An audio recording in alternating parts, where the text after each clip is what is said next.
What up, nomads? This past fall, I spent 2 months in Asia, visiting Hong Kong, Bangkok, Mainland China, with a day trip to Macau. And in this video, I want to share everything I packed for my 8-week journey. We flew into Hong Kong first and treated that city like our home base. From there, we flew to Bangkok for 1 week, took the bus from Hong Kong to Shenzhen across the border into Mainland China, where I first went for 1 week and then made shorter trips a few more times. And then I also did 1 day in Macau.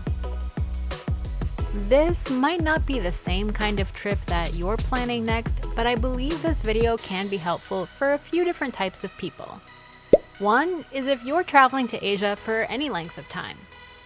2 is if you're planning a trip with a lot of smaller trips within it.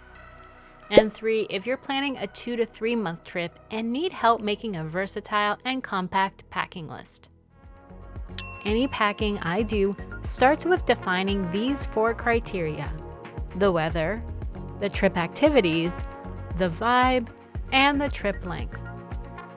For the weather, we were going to be in southern China and Thailand, so we're talking humid and hot well into the fall. In fact, I was shocked at how hot it was right up until we left in November.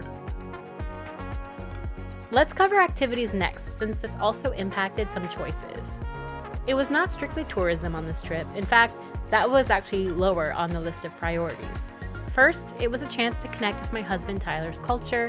His paternal side is Cantonese, so we have access to an apartment to stay at, which gives us a home base while in Asia. It's nothing fancy, I promise you, but it's a place to store our larger suitcases while we make shorter trips to other cities in neighboring countries. We'd originally planned to do this trip in January of 2020, but for obvious reasons we had to cancel, so this is kind of our do-over/honeymoon.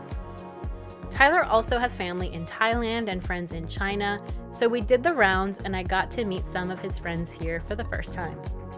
The second reason for the trip is that we are now full-time business owners getting 2 companies off the ground, and our products are made in China, so being in Hong Kong allows us to be in a better time zone to work quickly on our next few products and to review samples more efficiently by personally visiting the factories themselves. Vibe might be the least obvious parameter among the 4, but I think it's just as important. To guide your packing choices, ask yourself these questions. Am I here on business or leisure?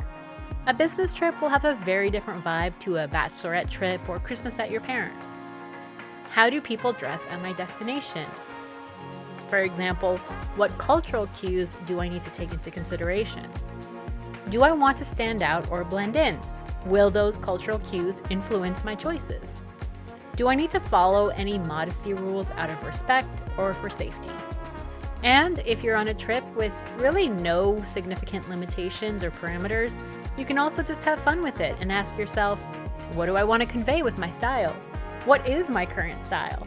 And do I want to have a particular aesthetic? Lastly, let's talk trip length. This trip was 2 months long with smaller side trips of 7 days at most. For me, when I have access to a washing machine, the trip length stops being a significant factor once I go over the 3-week mark. At 3 weeks, I usually have to bring a checked bag because I have some items I want to bring that aren't carry-on friendly, or I have a bit too much tech and other valuables to bring in my carry-on to fit all the clothes I want to pack. When it comes to the clothes, I will wash them on the trip, but I want to have enough that I can go at least 7 days without doing laundry.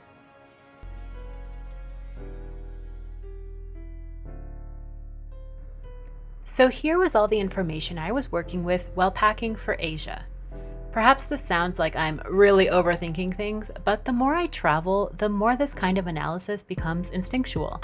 By now, this kind of planning happens organically, and I actually spend less time thinking about packing and definitely make fewer mistakes. So, by breaking down this methodology on my channel, I hope you too can benefit from it. Here's what I ended up packing. I'm quite proud to say I didn't buy a single item of clothing for this trip and packed things I already own. Did I buy things when I was there? Yes, but I'll get to that later. For the vibe, I chose feminine, sporty, and trendy in neutral, cool tones with pops of color. When packing for Asia, I looked at retailers like Muji and Uniqlo to get inspired, and what seemed to be consistent was modest necklines, midi skirts, and performance fabrics like nylon. Great, I had lots of those. I made sure most of my clothes weren't too revealing, were easy to clean. I brought some linen and some merino wool too, because these are comfortable fabrics that work well in varying weather. And I brought clothes I could easily layer once it eventually got cooler in the evenings, which really only happened in my last week in Hong Kong. In case it rained, I also brought a raincoat that packed away into a really small pouch and closed-toed shoes, plus my nylon bag that zips shut. I only brought shoes I was comfortable walking in for long periods of time, but I also chose some options I could dress up in case I went somewhere fancy. I made sure to bring a blouse I could wear in hot weather, but that also covered my shoulders when visiting temples, and I packed things that would be appropriate for business meetings as well. But Hong Kong is also a super stylish city, so this was a place that I could be, a little trendier. I felt like it was also a place I could wear a designer purse on the metro and not be worried, and I was right. I also packed trendy sneakers, my Nike tabbies, this skirt over pants combination that's a little edgy, and a cool green nylon dress with shoulder pads from Tibi. I also packed PJs, workout gear, a bathing suit, and socks and underwear.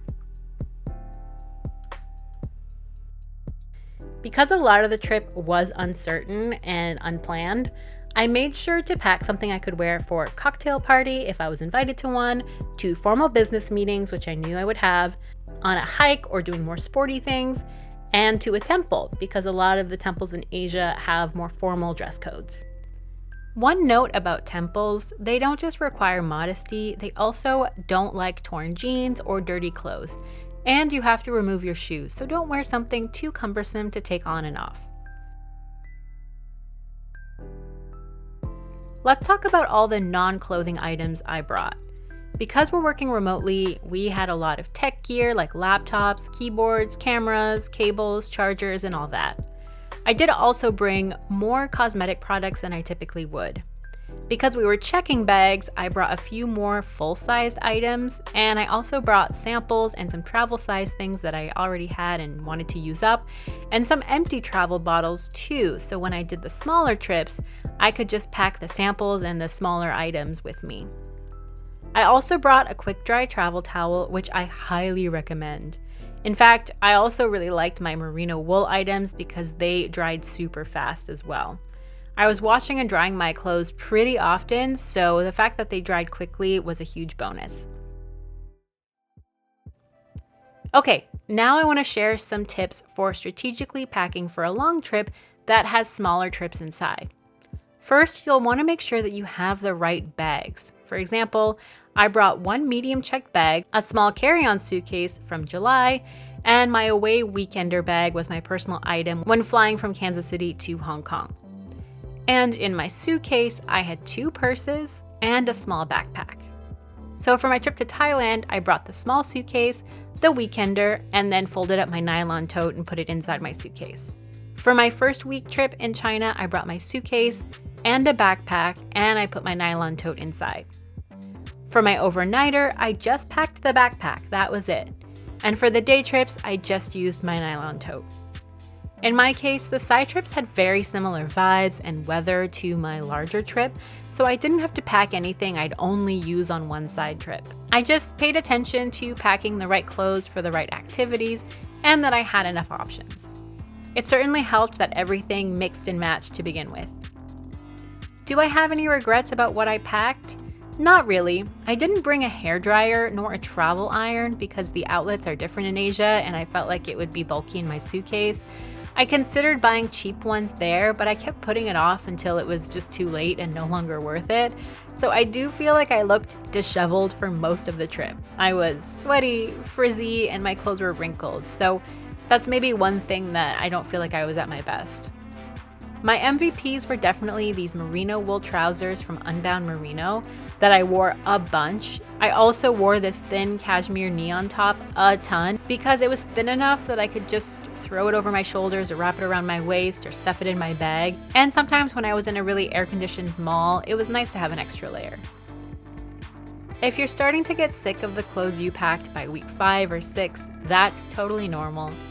To trick myself into feeling like I had something new, I would get my nails done like every 4 weeks.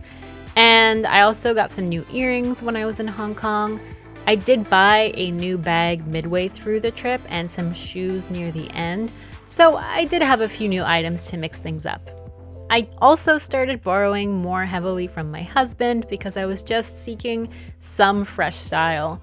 And towards the end of the trip, it got chilly, and since I was planning on staying in the US for 1 week before returning to Canada in December, I picked up a puffer coat from Uniqlo that I wore when traveling home, which I was very grateful for because the airports were cold. Thank you for watching. If you have any questions about any clothes you've seen in this video or about packing for Asia, please leave a comment. Thanks for watching, and see you in the next video. Thanks for watching this video until the end. For more content like this, make sure you subscribe to the Capsule Suitcase and turn on notifications so you get all the fresh content as soon as it comes out. Thanks for supporting this channel. Happy travels!